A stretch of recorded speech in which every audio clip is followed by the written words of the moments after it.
परस्पर विरोधी तक्रारीने मीडियात घेतले वेगळे वळण।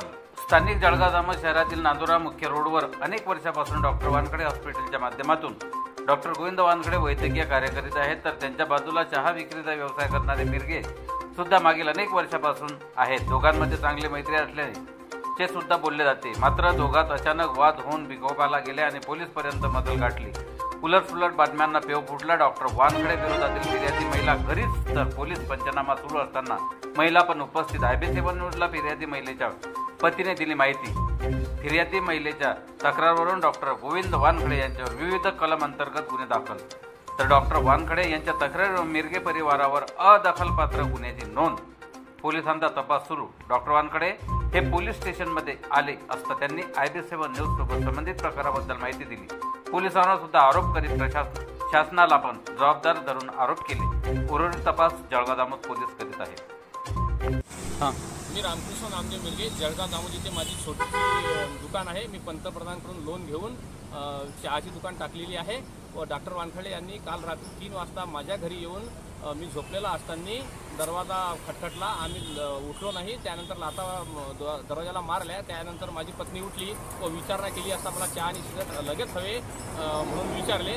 त्यानंतर माझ्या पत्नीने म्हटले की माझा पती झोपलेला आहे, सकाळी 10 वाजता दुकान उघडेल तेव्हा तुम्ही या साहेब, आणि तुम्हाला काय पाहिजे ते घेऊन जा, मी तुम्हाला काही देऊ शकत नाही, कृपा करून तुम्ही सकाळी 10 वाजता या।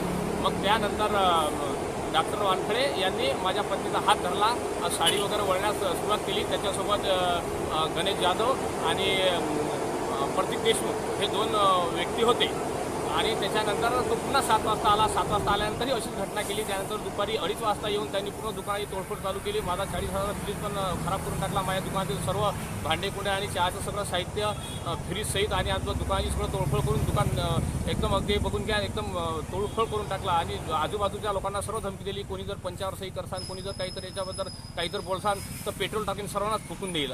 माझा मुलगा 2:30 वाजता शाळेतून आला असता, त्याला सांगितलं तुझ्या आईला, तुला आणि यांना सर्वांना पेट्रोलने घरात येऊन फुकून देईल, नाहीतर बंदूकच्या गोळीने तुला उडून टाकेल। अशा प्रकारची तक्रार दिली का पोलीस स्टेशनला? लेखी तक्रार दिलेली आहे साहेब, लेखी तक्रार वगैरे आम्ही सर्व दिलेली आहे।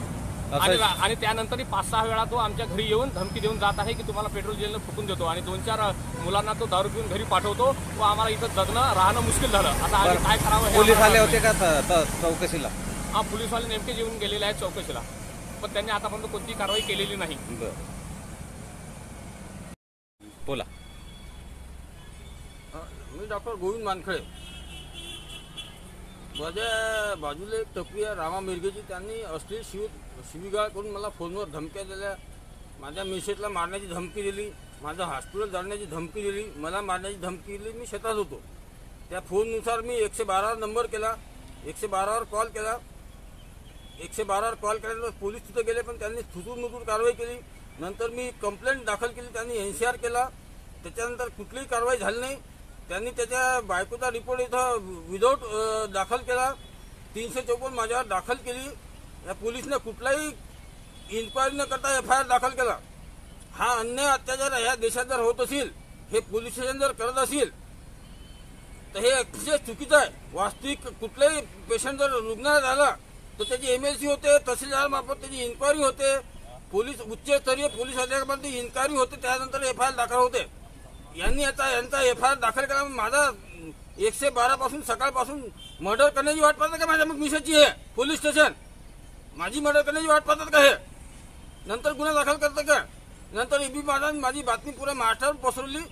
ते कोणते पत्रकार आहेत ते मी त्यांना पाहून घेतो आणि पोलीस स्टेशनला पाहून घेतो मी। आता यांचं काय खोटं मला आवडत नाही।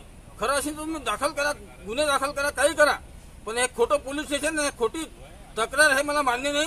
हे सत्तेचा माज या गव्हर्नमेंटला चालला आहे, महाराष्ट्र गव्हर्नमेंटला सत्तेचा माज चाललेला आहे। यांची सत्ता कशी उतरायची हे आम्ही जनता ठरवू आता। आणि मी पाहतो कोणते पत्रकार त्यांनी कशी माझी न्यूज पसरवली, त्यांना पाहून त्यांची अवकात किती येते।